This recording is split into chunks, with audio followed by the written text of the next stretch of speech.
Magandang araw po sa inyong lahat, mga ka-confess. Minsan, ang buhay ay sadyang mapaglaro at sinusubok ang tatag ng ating paninindigan sa gitna ng matinding pangangailangan. Sa likod ng bawat ngiti ng isang ina ay may mga lihim na luha at sakripisyong hindi kayang sabihin sa iba, lalo na kung ang nakataya ay ang sikmura ng kanyang mga anak. Ang kwentong ibabahagi ko sa inyo ay isang paglalakbay sa dilim ng kahirapan at sa masakit na desisyong kailangang gawin upang mabuhay.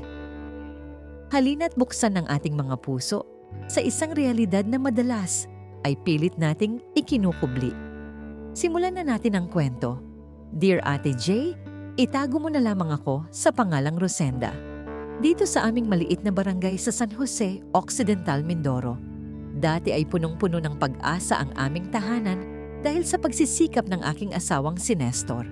Bilang isang welder sa Middle East, hindi siya nagkukulang sa pagpapadala ng sustento para sa aming tatlong anak na sina Nico, Mylene at ang bunso naming si Onyok.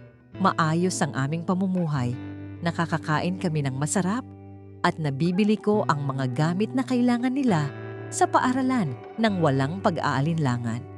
Akala ko ay tuloy-tuloy na ang ganitong ginhawa. Ngunit tila nagbago ang ihip ng hangin noong pumasok ang buwan ng Mayo. Isang gabi, tumawag si Nestor na may tonong puno ng pag-aalala at kaba sa kanyang boses na hindi ko malilimutan. Sinabi niya na nagkaroon ng malaking problema sa kumpanyang kanyang pinapasukan at pansamantalang ititigil ang pagbibigay ng kanilang mga sahod habang inaayos ang mga legal na dokumento. Noong una, ay naging kampante pa ako dahil mayroon pa kaming kaunting ipon sa bangko na akala ko ay sapat na para sa amin. Ngunit lumipas ang 2 buwan, pagkatapos ay 3 at hanggang sa naging 6 na buwan na ang lumipas na walang dumating na kahit anong pera.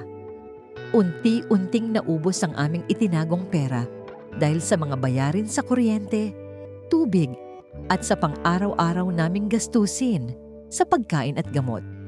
Sinubukan kong maglaba at mamitas ng mga gulay sa bukid upang may maipakain lang sa aking mga anak, ngunit sadyang napakaliit ng kinikita ko rito.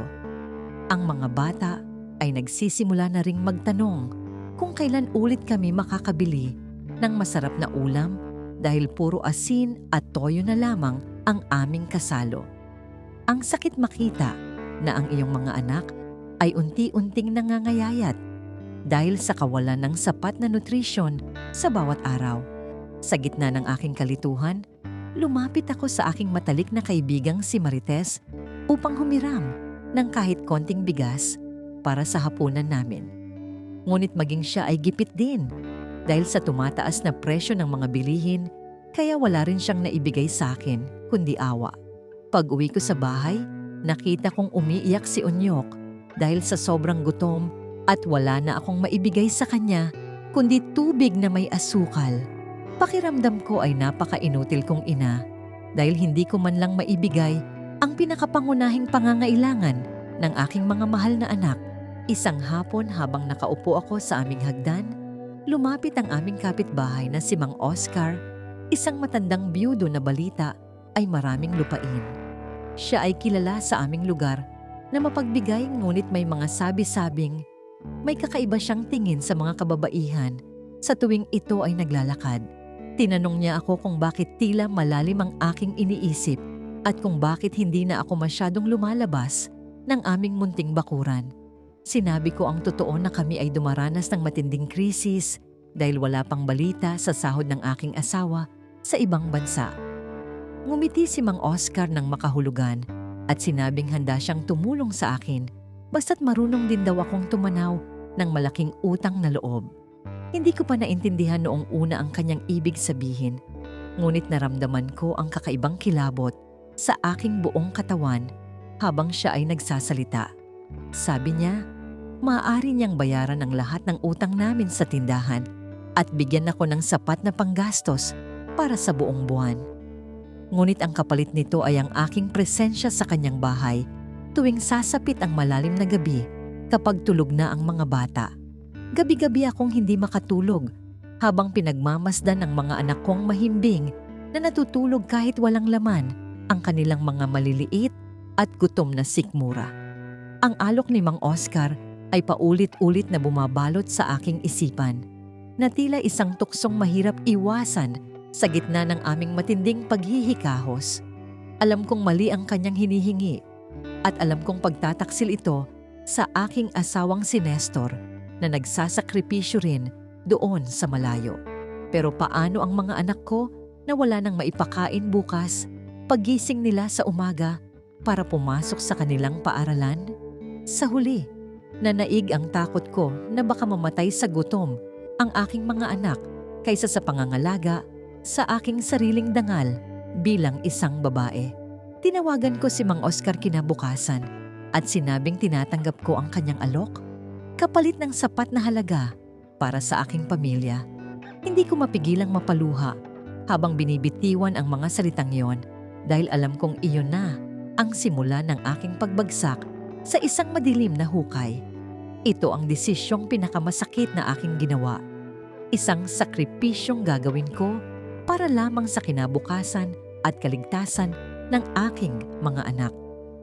Nagsimula ang aking dobleng pamumuhay kung saan sa umaga ay isa akong mapagmahal na ina, ngunit sa gabi ay nagiging bilanggo ng isang kasunduan. Tuwing sasapit ang 10:00 ng gabi, dahan-dahan akong umaalis sa aming bahay habang mahimbing na ang tulog ni Nico at ng kanyang mga kapatid. Naglalakad ako patungo sa malaking bahay ni Mang Oscar na matatagpuan sa dulo ng aming kalsada, malayo sa mapanghusgang mga mata ng mga tao. Ang bawat hakbang ko ay puno ng bigat at pagsisisi, ngunit iniisip ko na lamang ang pagkaing nakahain sa aming mesa kaninang hapunan. Sa loob ng silid ni Mang Oscar, naramdaman ko ang lamig ng hangin mula sa kanyang aircon na tila sumasakal sa aking buong pagkatao at dangal. Hindi siya naging marahas, ngunit ang bawat haplos niya ay nagdudulot sa akin ng matinding pandidiri sa aking sariling katawan at sa sitwasyon. Ginagawa ko ang lahat ng kanyang gusto habang nakapikit ang aking mga mata. Iniisip ko na lamang na nasa ibang lugar ako kasama si Nestor. Ang bawat sandaling kasama ko ang matanda ay tila isang taon sa bagal dahil sa tindi ng lungkot na aking nararamdaman. Pagkatapos ng bawat gabi, inaabutan ako ni Mang Oscar ng sobrang puno ng pera na sapat na para sa isang linggong luho ng aming pamilya. Uuwi akong madaling araw, agad na maliligo at kuskusing maigi ang aking balat hanggang sa mamula ito sa tindi ng aking kagustuhang matanggal ang kanyang bakas. Ngunit kahit gaano karaming sabon ang aking gamitin, hindi ko mahugasan ang dumi na nararamdaman ko sa loob ng aking puso at kaluluwa. Tinitingnan ko ang aking sarili sa salamin at hindi ko na makilala ang babaeng dati ay puno ng puri at prinsipyo. Dahil sa perang nakukuha ko, nagtaka si Marites kung saan ako kumuha ng panggastos, gayong wala pa ring padala ang aking asawang nasa ibang bansa. Gumawa ako ng kwento na nakahanap ako ng online job na nagbabayad ng malaki para lamang hindi niya paghinalaan ang aking mga madalas na pag-alis. Mahirap magtago ng lihim lalo na sa isang kaibigang matalas ang pakiramdam, ngunit kailangan kong panindigan ang kasinungalingang ito para sa katahimikan.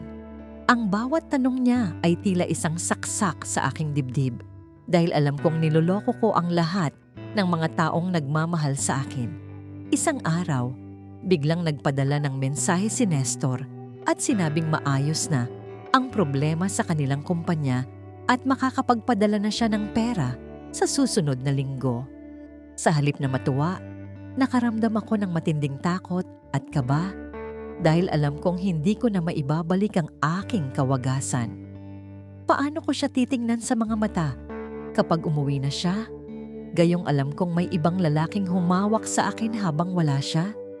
Ang tuwa ng aking mga anak sa balitang ito ay nagsilbing lason sa aking isipan dahil sa tindi ng aking itinatagong kasalanan.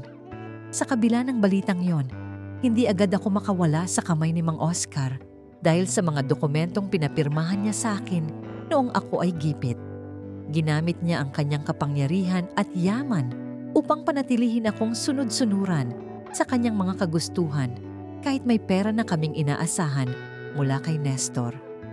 Naging masigasig ang matanda sa paghingi ng aking oras at tila lalong naging mapang-angkin siya dahil alam niyang malapit na akong makawala sa kanyang mga kuko.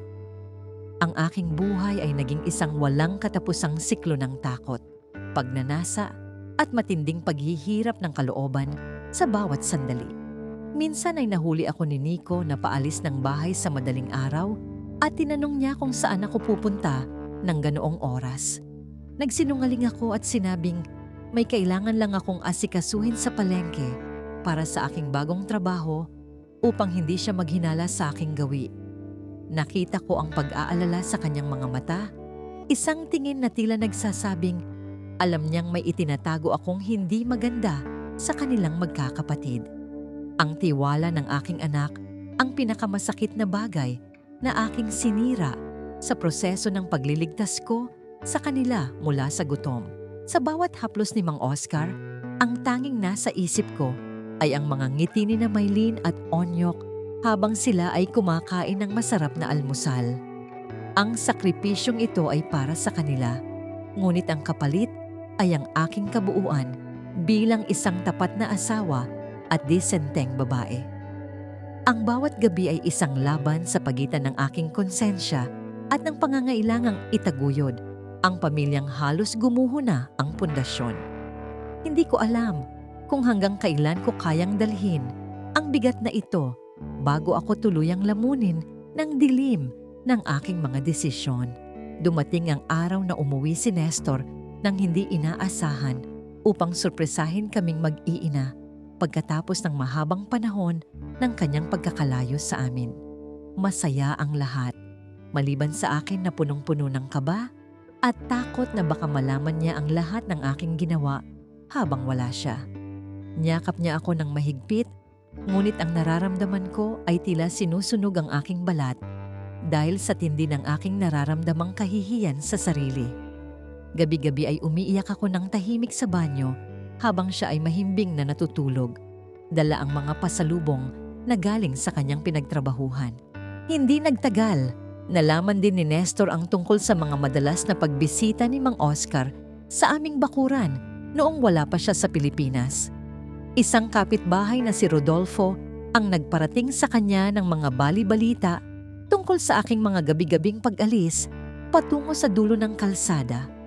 Nagkaroon ng matinding tapatan sa pagitan naming mag-asawa kung saan hiningi niya ang katotohanan sa likod ng lahat ng mga tsismis na kanyang naririnig. Hindi ko na kayang magsinungaling pa, kaya habang bumubuhos ang aking mga luha, inamin ko sa kanya ang lahat ng mapait na katotohanan.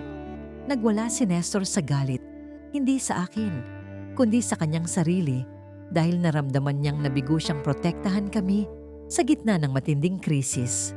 Pinuntahan niya si Mang Oscar upang harapin ito at bawiin ang anumang dokumentong ginamit nito upang takutin at kontrolin ang aking bawat galaw. Halos magkasakitan sila, ngunit dahil sa tulong ni Rodolfo at iba pang mga saksi, napilitang tumigil ang matanda sa kanyang panggigipit sa aming pamilya.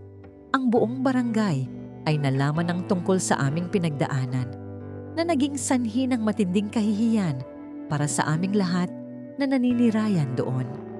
Sa kabila ng lahat, hindi ako iniwan ni Nestor dahil naintindihan niya na ang aking ginawa ay bunga ng desperasyon at pagmamahal sa aming mga anak. Nagdesisyon kaming lumipat ng tirahan sa isang malayo at tahimik na lugar sa Puerto Princesa, Palawan, upang magsimulang muli ng bagong buhay. Doon ay sinubukan naming buuin ang mga nawasak na bahagi ng aming pagsasama at kalimutan ang madilim na nakaraan. Sa San Jose, hindi naging madali ang proseso ng pagpapatawad, lalo na ang pagpapatawad ko sa aking sarili na tila habang buhay ng may mantsa. Ang aking mga anak na sina Nico, Maylene at Onyok ay unti-unting nakabangon mula sa trauma ng kahirapang aming naranasan noong mga nagdaang buwan. Kahit bata pa sila, Tila naramdaman nila ang bigat ng sakripisyong aking ginawa. Kaya lalo silang naging masunurin at mapagmahal na mga anak sa amin. Ang bawat yakap nila ay nagsisilbing gamot sa aking sugatang puso. Nagpapaalala sa akin na ang bawat pait ay may katumbas na aral. Natutunan naming pahalagahan ang bawat sentimo at bawat butil ng kanin na inihahain sa aming hapagkainan sa araw-araw. Si Nestor naman ay nakahanap ng trabaho bilang isang foreman sa isang malaking konstruksyon doon, kaya hindi na niya kailangang umalis pa muli ng bansa. Ang kanyang presensya ang nagbigay sa akin ng lakas upang harapin ang bawat umaga nang walang takot na may mambabastos o mananakot sa akin. Naging mas matatag ang aming relasyon dahil sa pagsubok na ito, dahil napatunayan namin na walang bagyong hindi kayang lagpasan basta't may pag-unawa. Ang pag-ibig niya ang naging liwanag ko sa gitna ng pinakamadilim na kabanata ng aking buhay bilang isang asawa at ina. Ngayon, kapag tumitingin ako sa dagat ng Palawan, naaalala ko ang lahat ng hirap, ngunit mas nakikita ko ang pag-asa sa bawat hampas ng mga alon. Ang dignidad na akala ko ay nawala na ng tuluyan ay dahan-dahang nagbabalik sa pamamagitan ng paggawa ng mabuti sa aking kapwa at pamilya. Hindi ko malilimutan ang sakit, ngunit hindi ko rin hahayaan na ang sakit na yon ang magtakda ng aking magiging kinabukasan sa mundong ito.